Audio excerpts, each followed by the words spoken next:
Hi, my name is Madison Miner, and I'm here with Protect Our Kids on Say What podcast. On our show today, I have a dear friend of mine, Jessica Tapia. She is a former Jurupa Valley High School teacher, and she stood up for what is correct and what is right.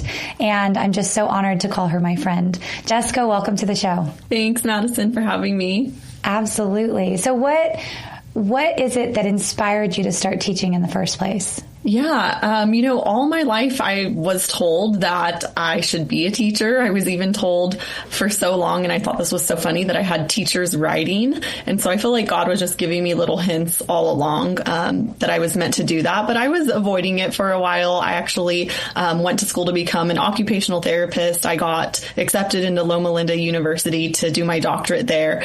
And that program was going to start right when I was going to get married. And it was just not going to be good timing. And even Loma Linda themselves advised that I probably don't start the program and just enjoy my wedding and honeymoon. And they'd hold my acceptance for a year. And that is when I was like, okay, but what do I do for a year, after I'm married? And that's when someone said, well, you can substitute teach with your bachelor's degree. Do that in the meantime. So it was pretty quickly into starting substitute teaching that I finally really realized that God had been calling me into teaching, and that really it was one of the most ideal jobs that I could do as someone who wanted to become a mother. And so I went right back to California Baptist University, where I got my bachelor's to get my teaching credential, my master's in education, and then went right back to the school that I was a student at since fifth grade, Jurupa Unified School District, and started teaching there and just pouring back into the community that helped me raise me as a straight A student athlete.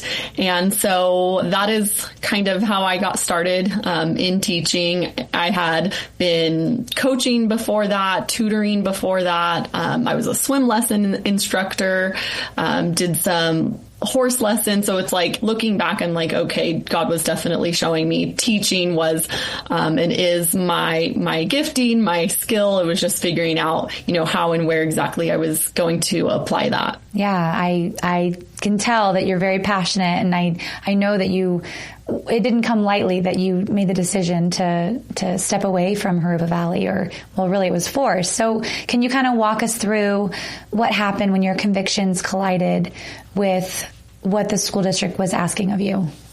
So I didn't step away. That was a temptation, I will say that. But I came to a huge decision that I had to make when students decided to seek me out on social media, discover my outspoken Christian conservative views, take issue to those, submit several of my posts to the school district, and then the school district had to take action because there they have a handful of students telling them that they feel disrespected and discriminated against by me and by my views. And it was so interesting because none of these things were coming into the classroom or into my teaching. Again, they sought me out on my personal social media page and found things out about me that they would have never known from me as a teacher there on campus. And I was a PE teacher. And so when the school district put me on paid administrative leave and investigated further, they basically gave me an ultimatum of, we will allow you to come back to work. We've finished our investigation, but we do need to put you under this plan of assistance and directives. And I right away was thinking and feeling like, what do I suddenly need assistance with as a teacher? And what directives am I going to have to follow now that I wasn't under before? Like, definitely feeling very singled out again, just because students had essentially discovered that I'm a Christian. And so as I start to learn these expectations and directives I'm going to be under, the conviction hits really hard. And that's when I realized I have a huge decision to make. And so the first directive was that I had to, from there on out, refer to students by their preferred pronouns or name or gender. And then this second one wasn't in writing, but they vocally included that I would need to withhold that information from parents. And that is when I paused them and spoke up and said, are you asking me to lie to parents? And they said, yes, for student safety and privacy. And so I'm just becoming more convicted as I learned more of their expectations of me from here on out. The next one was that I would have to refrain from posting about God or the Bible on my social media anymore, because it was about 7 or 8 posts from my Jesus highlight that students submitted to the school district and were offended by, because I was taking scripture and applying it to modern day, cultural issues that we are seeing. And again, I'm just feeling like my freedoms are being stripped from me, and I knew I couldn't stand for that. And so I have a huge decision to make. I learn of the plan of assistance and the directives, and now it's my turn to respond. And I told them, I'm going to need some time. And so I, went home. I was distraught. I really just wanted to quit and walk away and hopefully maybe find another job. But that is not what I had peace about. And it's certainly not what God was calling me to do. So I tried to just be patient and give it time. I went off on stress leave and was just in prayer, in fasting, seeking counsel and guidance. And at the end of those 3 months of stress leave, God made it very clear that I was just called to speak up and speak out against these directives they were putting on me that were going to require me to lie and require me to go against my own sincerely held Christian beliefs. And so that's what I did. I simply let the district know via email that I could not comply with these directives they were placing on me. I was ready to come back to work, but just so you know, here's what I cannot and will not do. And I spoke from scripture as to why I would not withhold information from parents, why I would not lie to a child about who God made them to be, and why I wouldn't stop posting on my personal social media page what my beliefs are, because I am called to always be ready with an answer for the hope that I have. And I am called to share that hope and that message. And so upon receiving that email, the school district said, it sounds like you're asking for a religious accommodation. So come on in. We'll see if and how we can accommodate you. And so I'm thinking, great, that's their duty. They have to accommodate me. So I had a little bit of hope. But at the same time, I was thinking, how are they going to accommodate just me? Am I going to be the only teacher on campus not having to lie to parents, not having to call students by made up pronouns? This is going to be interesting. So I go into the meeting, and it was just a whole set of questions that seemingly were challenging if I was a true Christian, which was really interesting, because if I had to assume the people sitting across from me asking the questions were not, but they asked me, where do I go to church and what do I read and how often and what does it say in the Bible about why I can't call students by preferred pronouns and, withhold the information from parents and really just separate my beliefs out of my work. And so I answer those questions to the best of my ability. And at the very end, they said, is there anything else we need to know about that you can't do in your teaching position because of your faith? And I said, yes, there is one more thing. I'm in a unique position. I'm a PE teacher. I oversee a girls' locker room. So I'll have you know now that I won't be allowing a boy into my girls' locker room. And they said that they had a whole other issue with me now because I have to. It is California law that however a student identifies, that is the locker room that they can enter into. That is the sports team that they can be on. I had no idea that was a law. I was learning a lot of things about policy and laws in that moment back in 2022, 2023, as I went through all of this. And so that accommodation meeting ended. That was my third and final meeting with the district, and they decided based upon that meeting that they could not accommodate my religious beliefs, which they put in writing when they fired me. And so that was an immediate lawsuit, obviously a violation of my religious beliefs, my religious liberty. And so that's when I found advocates for faith and freedom, and we sued Jurupa Unified School District, and then came to our settlement victory last year in May of 2024. And that really kind of sent my story around the globe again for a second time. And so that was really cool to see just what God can and will do with our obedience if we will have the boldness to stand in his truth and stand for what is right, and just let him use that stand and trust him along the way that he will protect and provide. Yeah. And I imagine you were able to connect with other teachers that were like-minded or had conservative values and views, but maybe didn't have your courage or needed to be inspired by someone like you, a front runner, someone that blazed trails in order to speak up. Have you been able to connect with a lot of other educators and parents that you've inspired? Yeah, over the past few years, it's been hundreds, if not 1,000 by now.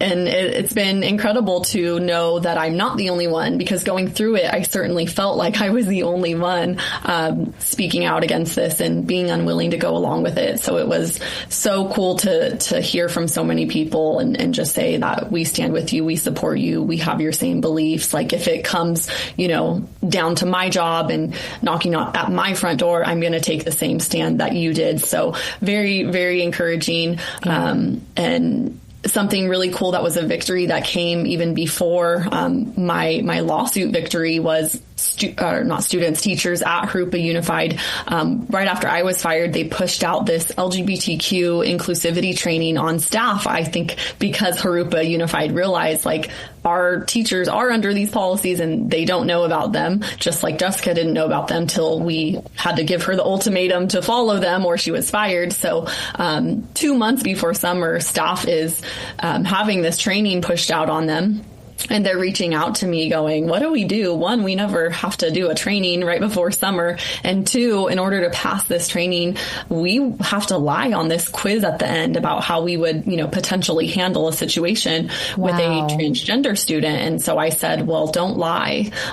Speak out. Let them know, what your beliefs are and that you're unwilling to go against your sincerely held beliefs, and they have the duty to accommodate you. And yes, you might get fired like I did, but it's the right thing to do, and I'm here to stand with you and encourage you. And so a good handful of teachers did that. They asked for an accommodation to that training, and they were accommodated, which again, just further showed that Jurupa knew they were in the wrong for firing me, and probably didn't want to have another lawsuit against them for refusing to accommodate another Christian teacher. So those teachers, I believe the accommodation was they just had to read through the training, and they didn't have to do the test or pass the test, since that part would have, again, required them to lie in order to pass the test and receive that certification.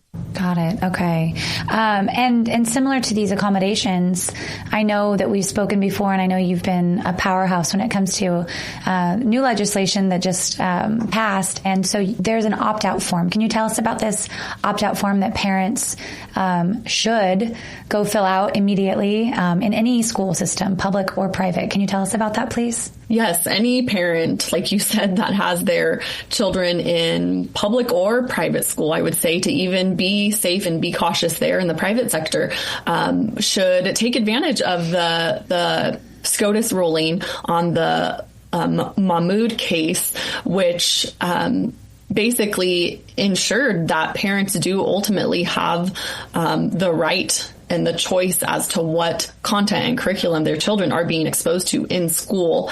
And their children do not have to sit there and be exposed to any content that goes against their family's sincerely held religious beliefs. But as we were kind of talking about earlier, there's not an opt-in. Unfortunately, this sort of content and curriculum nowadays is just automatic. And so we have to be on the defense really with it, and we need to be opting our kids out of this. And so we at Advocates for Faith and Freedom created a parental opt-out form that parents right now are downloading, filling out, and submitting to their district office right now, because that hasn't closed. That's still open. And this opt-out form is just essentially letting the district know, I am opting my child out of any content or curriculum that is, LGBTQIA+, any of that. It goes against our religious beliefs. And so they are not to be exposed to any of that. And the district has 10 days to respond and to let these parents know, okay, we've received your letter and we will, respect this opt-out request you've made and ensure that your child is not exposed to any curriculum or content of this matter. That's obviously the hope of the kind of response that parents should get from districts, but we will see. That might not be. They might say you can't opt out, or they might not respond. And if either of those take place, that is when we can step in and possibly take legal action. So my hope is that school districts are bombarded this month and next month by parents submitting this opt-out form and, pushing back and saying, no, we're watching and we have the ultimate say, and you're going to respect what, we want for our children because they're ours, not yours. So we'll see. I'm excited, and we've already had thousands of downloads on this form. And so right now we really just want parents to know that it's something they can submit now, even before the school year starts, and they can get an answer now from their district. Yeah. They don't have to wait and send it back with their child when the school year starts. Now, having gotten to know you pretty well over the last couple of years, I know you didn't set out to be the center of national attention, which is just crazy that this is reached all across the country. But now you're working with this law firm that helped you out when you were unjustly fired from your teaching job. What is it? What's the position that you are working with Advocates for Faith and Freedom? And what does that entail for you with your family and with your kiddos at home? Yeah, so I'm their public relations advocate, and I help with donor relationships. So we are a nonprofit, a pro bono law firm. The only reason that I was able to use them as my legal help was because I didn't have to pay for them to be my lawyers and, to fight this legal battle. And so that's a huge blessing, because the fact of the matter is there's a lot of good potential cases out there, fighting for free speech, fighting for our religious liberty that aren't fought because people can't afford a lawyer. And so nonprofits like Advocates for Faith and Freedom are really a legal ministry and a huge blessing in protecting and defending our constitutional rights, and most especially our religious liberty. So it was meant to be that night when I got to be backstage with Pastor Jack Hibbs and Charlie Kirk, and I was recently fired, and I told them my story, and I said, who do you guys suggest as a good lawyer to fight this for me? And they both looked at each other and said, Bob Tyler. And so that's when I gave him a call and got to sit down with him in person. Lo and behold, the law office is 10 minutes from my house. And it was really history from there. When my lawsuit ended, I even remember feeling sad because I didn't want to leave them. They'd become like family to me, and I just loved everything they were doing, and especially what they did for me. So God knew, obviously, all along before the lawsuit even started, that I was meant to be with them, because I was even going to end up working with them. So it's just a part-time position I'm able to do from home. My first job is, now that God pulled me out of public education, is to just, be a mom and homeschool my kids and protect them. And so I'm so grateful I get to do that, because I certainly didn't want to have to put them in public education if I was still a public school teacher. So yeah, really just helping get the word out there that we exist and what we do, and find people who want to partner with us. Lawyer salaries are something that need to be paid for, and these legal battles and court cost. But again, there's not a lot of lawyers out there and law firms out there that are willing to fight the fights that we do. Even my own fight was going up against a California law. And so most lawyers would have looked at my story and said, you told them you were not going to follow a law, so there's not much we can do. It is law here in California that you have to, allow transgender students to come into your locker room or what have you. And so gratefully, though, there's advocates who didn't look at it that way. They looked at it as we need to fight for the principle of this case, no matter, what the law is. Laws aren't always good and right and true. And so I love that about them, that they are truly about fighting for principle and fighting for faith and fighting for freedom, ultimately, that we've been given by God. And I know it's probably still in the works, but the last couple of months have been very tumultuous, especially in the athletics department with the high schools, specifically Jurupa Valley High School. And so what is it that is kind of going on the legal side of things? And what is it that you guys can do for these student athletes that are having their titles and their positions stripped away from them? Yeah, we encourage anyone who is having to deal with, boys taking their spots on sports teams or entering their locker rooms, stealing their medals. Really, it's cheating, and it's not right. And it will continue to go on unless parents and athletes speak up about it and push back against it. And so we encourage anyone dealing with that to just reach out to us at Advocates, and we will certainly talk with you and see what we can do. We currently have a Save Girls Sports lawsuit. It's one of our really big ones right now. It started last November, and it's based out of Martin Luther King High School, where two girls, in protest to a boy who got to be on the girls' varsity cross country team and even take the spot of a girl, they, again, in protest, wore Save Girls Sports shirts to school and were disciplined for doing so, had to remove them. We're told it was like wearing a Nazi sign.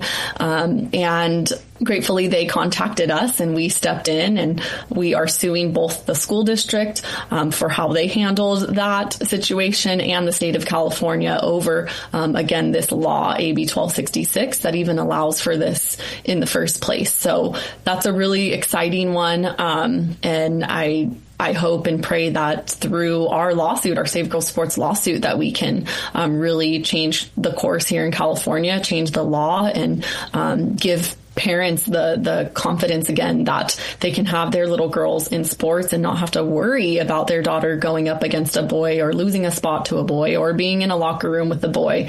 And it all sounds so crazy and unreal, but it's really happening. We definitely hear about it a lot. And I will say the biggest thing is finding people who are willing to actually do something about it. A lot of people have gotten to the point where they will talk about it. They will say, like, yes, my daughter's in this position. Yes, my daughter's dealing with this. But very few are actually able to take the next step, which is the true stand. That comes with a cost. And that's why people aren't willing to do it, because they, get in their head about, well, I don't want to be in a lawsuit. What is this going to do to our name? All the different things, and, shy away from, like I said, taking the true stand that is going to require some sort of cost. But as I've experienced myself, God is good, and there's actually gain on the other side, but you won't get to experience that unless you're willing for there to first be a cost with your stand. Right. Yeah. And you've been doing things on a bigger level here in California when it comes to the Teachers Association. And so I know that there's been talk about dismantling the California Teachers Association. Can you go into any details on that, or is that kind of still in the beginning stages? I'm not directly involved with anything in terms of a program to dismantle them. I mean, it's something I think anyone who knows the truth behind the teachers union has just kind of said, we need to dismantle this. We need to dismantle this. But the fact is they are a huge machine, probably one of the biggest Democrat money machines in our nation. And I don't have a ton of hope about it being dismantled because it would just take a mass exodus of teachers just leaving it, taking their money away from it, because that's how they stay running. That's how they do what they do, by taking the money of good teachers and then using it on terrible things. But I think all we can do at this point is just slowly but surely help teachers make their exit and give them the truth about what their money is going to when they are a part of this union, and show them that there's better options, and just be that community for them, kind of our goal with this upcoming conference. because it's hard when you do exit, you feel alone and you feel scared, and there's often bullying that comes along with leaving the union. It's really awful. But it's also kind of a newer thing even that teachers are able to do because of a Supreme Court case ruling back in 2018 that teachers no longer have to be part of the union. And so, yeah, what's crazy to me is teachers, they're still like living back in, 2005 when they first became a teacher and don't even know that like law has changed. We had, bold teachers like Rebecca Fredericks who made a case out of this and said, you know what, I see what the union's doing with my money. Not okay. Yeah. I want to opt out and I can't. So I'm taking this to court. And they did. And they won. And it's now an option. And so again, it's so crazy to me that teachers don't realize it's an option. I realized it in my second year of teaching. I was fired in my 6th year. When I realized it, I attempted to leave the union. I got a phone call from the union basically using gaslighting and scare tactics to keep me part of it. And I was still a new teacher, in my second year of teaching. So I fell for it. What can you tell teachers? Because I know I've heard from Rebecca and other teachers that are amazing like you that didn't realize that when they started teaching, they're automatically opted in to the union. They have to actually go through the steps of opting out when they are hired in a school district. Is that correct? Or am I off on my knowledge? So I have to think back to when I was first hired, which was years ago. But I know that like my teacher orientation, I was hired before the court case. So there was no choice. So I was walked my new teacher orientation. I was walked into all of us were like herded into a room, and it was the union room, and we all just signed our name. And like, that was that. None of us knew exactly what we were signing. We just knew like we had to, it was part of the orientation. And then, year 2, I start talking to coworkers and learning more and kind of seeing things in the union magazine that had me go like, what am I giving my money to? But yeah, so now since 2018, we have that court case that it makes union membership optional. I always refer everyone to forkidsincountry.org. It's Rebecca Fredericks' website, and she just has a step 1, 2, 3 process that will take you through. It gives you the letter to submit to opt out. It gives you your different union options. Just a great resource. It's the one that I've sent out like crazy to teachers across the nation. So that's awesome. And I was recently watching your interview and I loved it. Can you tell us about the Jessica test? I, as a teacher, spoke out against these transgender directives, and I think the school district realized, like, we do expect teachers to handle or respond in a certain way to transgender students, but they don't even know how, like, what our expectations are. So we're going to give them a training and basically make sure they know how to respect pronouns, what all the different pronouns are, how and why they should withhold this information from parents, and just awful training that no teacher should have to take. But it does require a test at the end that teachers have to lie on. If they are someone who holds the beliefs and morals that I do, they would have had to lie on this test to certify and pass it. So several teachers from Jurupa Unified actually spoke up and said, we can't take this test. You know, we have the same beliefs that Jessica has, and we're not going to lie on this test to take that Jessica test just to get the certification proving to you that we will be, you know, inclusive. And they were accommodated. So that was a great victory we saw take place even before my lawsuit was even started, actually.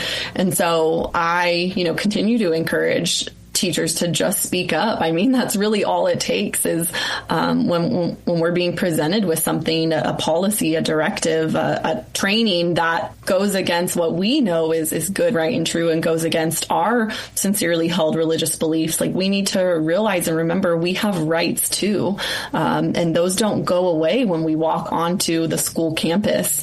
And it's more than about us and our rights. It's about the children and what is actually best best for them? Is it best that we are, brainwashing teachers into believing there's, 27 genders and that parents should be lied to so that kids can have a secret life at school? Or is it best to just tell the truth and teach in truth? And so I encourage teachers to speak out against things that violate their rights and their beliefs. And it's the duty of their school district to accommodate them. But they won't be accommodated unless they speak up. And do you think that there is hope for Christian teachers that are working in public schools without having the potential or the fear even of losing their jobs? Again, I think there is if they're willing to speak up and willing to take a stand. But if Christian teachers are in the public school system, and sitting back and sitting silent, these progressive ideologies are just going to continue to take ground.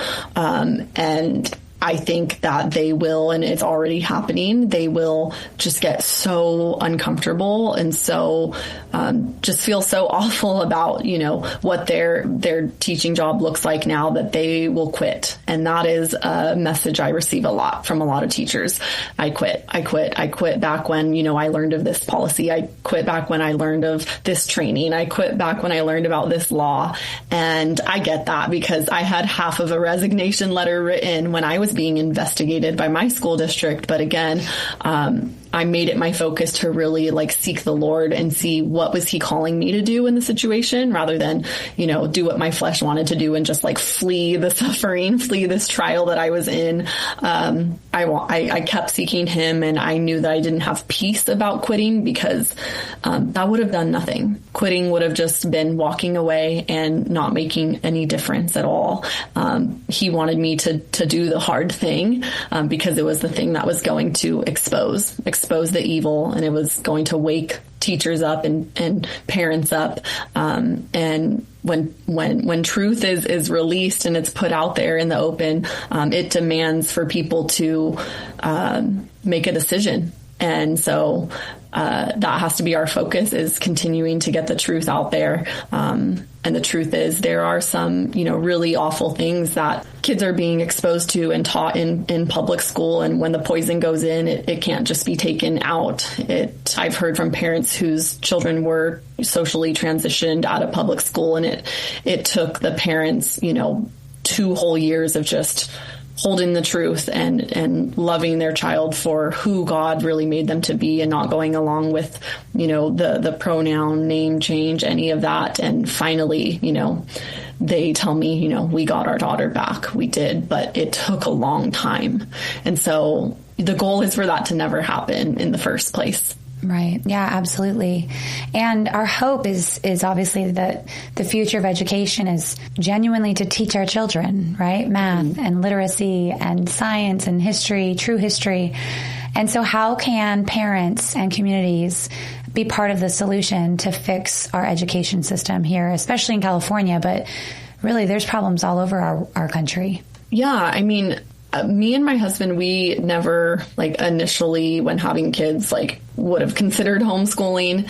So it's crazy to see that that's what we're doing now, but we had to allow for our mind to be changed. And I think people are really stubborn in that way, where they're no, I've made up my mind about what I think of homeschooling and I'll never do that. And that was our attitude initially. But again, we had to allow for our mind to be changed. We had to, see the truth of what was going on and what's actually best for our children, and be willing to pivot, be willing to be moved. For me, be willing to be plucked out of, the education system so that I could be placed at home and be my children's primary educator. So I know that's not, what everyone is going to choose to do. It's really all that I advocate for now is homeschooling your children.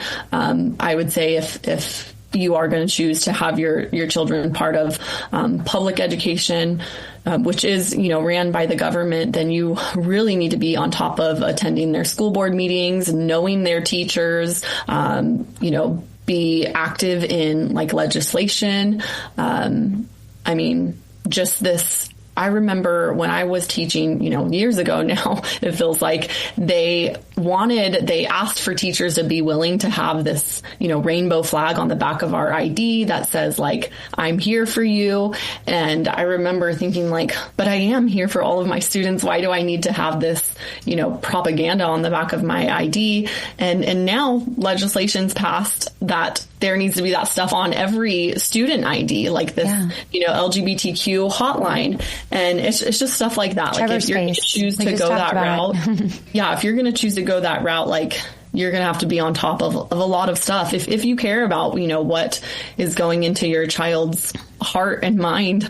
And so for me, like, I love the freedom that I've found in homeschooling. I love that I get to protect them and know everything that's going into their little minds. And, it's a tough day and age to be a parent, and so many parents have become passive too, because we also have, so much technology that can just keep our kids busy. And it's really sad. I think parents need to be very, very intentional today, with their children and with teaching them, because if we're not doing it, something else is going to be teaching and discipling our kids.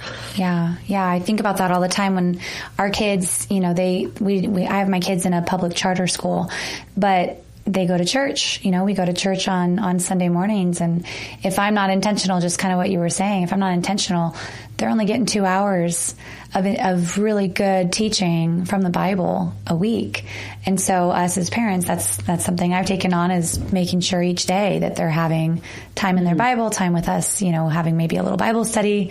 And so, I agree with you. I think a lot of parents have become passive, and a lot of parents have kind of enjoyed the babysitting that going in person to school gives them. And right. I think that needs to be a wake up call to a lot of people maybe that are even watching this podcast. Your kids are getting exposed to stuff that you may not even know about. And you probably should. Right. You can't undo the things that they see and the things that they hear and what they're taught. So you do amazing work for advocates. And I know coming up is a big conference. And can you tell us a little bit about the conference that's happening with Advocates for Faith and Freedom, with a partnership with Protect Our Kids? Yeah, we're so excited to partner with POK in this. This is so needed, and it's exciting to think that we're going to be the ones to start it here in California. And so it's a teachers conference really specifically for conservative educators, who are the ones right now that feel alone, feel outcast, feel the desire to just quit and walk away because of how progressive things have gotten. And because of these policies and directives, they're expected to follow and, abandon the truth, abandon their beliefs. And so we came together and said, let's empower these educators, because obviously just, my story is just one of, a handful of others, but we see when parents, when teachers are willing to push back and take a stand, it makes a difference. And so if we could just imagine, every Christian teacher, every conservative teacher knowing their rights, knowing that there is a community standing with them, and supporting them, knowing how to respond in these situations when suddenly there's a training pushed on them and they have to lie to pass the test. And so that's really our goal and intention with the conference, is to equip and empower all of the conservative teachers across California and let this be the best school year ever for them, because their confidence isn't going to be in, this woke teachers union that is, ran by Democrats. It's going to be confidence in their religious liberties, in their freedom of speech, in organizations like Advocates for Faith and Freedom and POK, who have the resources and have the help there for them, standing by, ready to step in and stand with them. So we're really excited. I hope it becomes something that we're able to do every summer before the school year for teachers, and I believe that us doing this can help cause a major shift in education here in California. But certainly watching conservative and Christian teachers just walk away isn't going to do it. We need to encourage them to stay, but have the tools and the confidence that they can stay and they should stay. Because if they all walk away, what's left teaching the kids? Yeah, no, I completely agree. And I'm excited to hear you speak, as well as a handful of other amazing presenters and panelists. And so if you could say a piece of advice to a first year, fresh out of college, fresh meat, first time educator that is conservative, that's Christian, what advice would you give to them? Obviously, first of all, I would say to not join the National Educators Association, the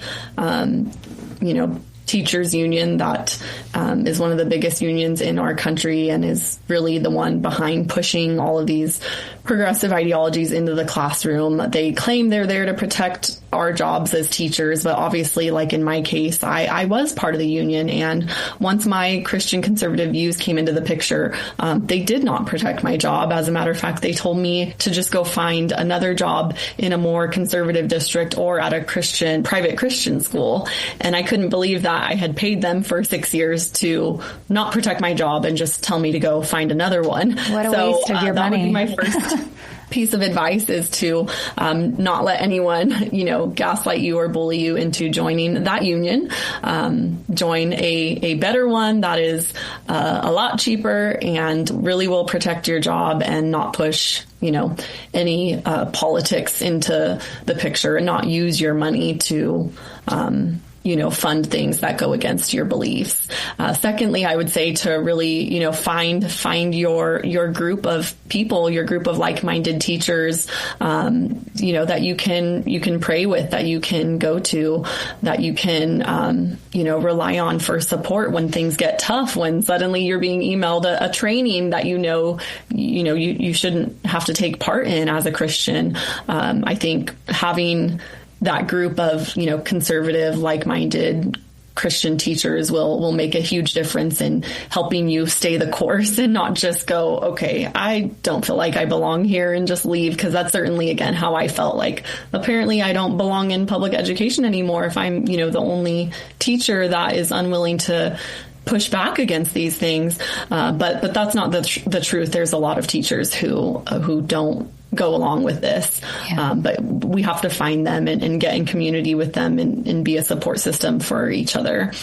So those are the two biggest things. I guess thirdly, I would just say, remember why you got started in the first place. Why did, God call you into teaching? And I think most teachers' answers are pretty similar. It's, to be a light in these little children's lives, and to teach them and help them find their purpose and find their calling as they are, educated in the different subject matters. And so remembering why you got started in the first place, and kind of keeping your eyes on the prize, even when it gets hard, knowing that ultimately, there's nothing more rewarding than getting to have that impact on these young lives. And so that really has to be remembered when we are being pressured to lie and to feed into these ideologies, because that's certainly not going to be a positive impact for students. And I think, again, that's what most teachers sign up to do, is be a positive impact and be a light. And right now they are trying to, make teachers be a negative impact in students' lives. And that's scary. Yeah, it's terrifying. I agree with you. Jess, finally, what is a scripture that's kind of kept you going, something that you would say has inspired you throughout this entire process, the last 6 years of your life? I have always loved Romans 8:28. Talking about how God works all things together for good for those who love him and are called according to his purpose. And I think, the world really likes to stick to that first portion of the verse, like God's going to work it all together for good. God's going to work it all together for good. But that second portion is really important too. And it says that promise is for those who love him and are called according to his purpose. And so again, we have to remember, the greatest and most important command, which is to love him and to love one another. And, being called according to his purpose, that's not always going to look like our plan and our desires. And so constantly putting ourselves in alignment with what his will is. And so again, in my story, I had to think of, what does God say about lying? The word of God says he detests the lying tongue, but he honors and he uplifts those who are trustworthy and honest. And so truly it was the entire word of God that completely got me through all of this and helped guide me into what he was ultimately calling me to do. I don't know what I would have done without his word and without praying and without, the Holy Spirit directing me, because again, what I ultimately did was not initially what my flesh wanted to do. So it's so important that if we are followers of Christ, that we are following him, not our flesh. And in order to follow him, we need to know, what does his word say about what I'm going through right now? And so with everything I've been through, the greatest gain, as I talk about, the greatest outcome truly was what it did to my faith. I feel like I was just a very average Christian, maybe called myself that, but didn't look much different than the rest of the world. But he gave me an opportunity truly to be set apart and make a decision that sadly we're not seeing a lot of, Christians make, because like I said earlier, it does come with a cost. But I just hope and pray my story can show many that the cost was beyond worth it, because there's so much gain on the other side. One of the biggest gains just being that my desire truly as a mother, once I started having kids, was to be home with them. It was hard to work a full-time job and just drop them off every day and have someone else getting to see all those milestones and raise them. And now I get to do that because he knew my heart's desire and he gave me my heart's desire, but of course in a way that I never would have imagined it playing out. You mean you didn't plan this? No. I thought my husband was going to get a triple raise and I could just quit my job and be home. And that's not at all how it played out. God was like, oh, I'll put you home, but just wait. And I'm going to do a little something when I put you home where you want to be. I'm going to use you, in ways you could have never imagined. So anyways, it's exciting, and it should be exciting to follow the Lord. Yeah. And I'm sure it had moments of uncertainty and fear kind of, trying to creep in. But thank you. Thank you for being so brave and courageous, and for inspiring so many parents, teachers, community members throughout our entire nation. That's wild that Jessica Tapia is a very known name. And I'm sure that's not ever what you expected, but God knows, and he's been using not what you. I want either, but that's another thing I've learned. Sometimes the very things we don't want is what God is calling us to do, because that's when we're going to have to rely on him. It's not in my power and it's not something I desire, but that means I'll have to rely on him. And that's when the good stuff happens, is when we're just letting him work through us. Yeah, I understand. Well, thank you, Jessica. Thank you for being on our podcast today. And I look forward to seeing you at the conference and hearing just all the amazing things that God has in store for you in your life. Yeah, thank you, Madison. I'm excited too. And like I said, I think this is going to be something really exciting that we get to kick off and see happen every year, and that God will use to just really cause a major shift to happen here in California. Absolutely. Well, thank you guys so much for watching our Say What podcast here with Protect Our Kids. We just had Jessica Tapia, a front-runner, trailblazer, a courageous and brave former teacher in a high school here in California, who put her foot down and said she is not going to compromise her morals and her integrity and her values to do what's right in the school system. So thank you again for watching. You can check out our social media. We are on X, Facebook, and Instagram, and we also have a Rumble and YouTube channel that you can watch our videos on. We look forward to seeing you next time, and thanks for tuning in to Say What Podcast.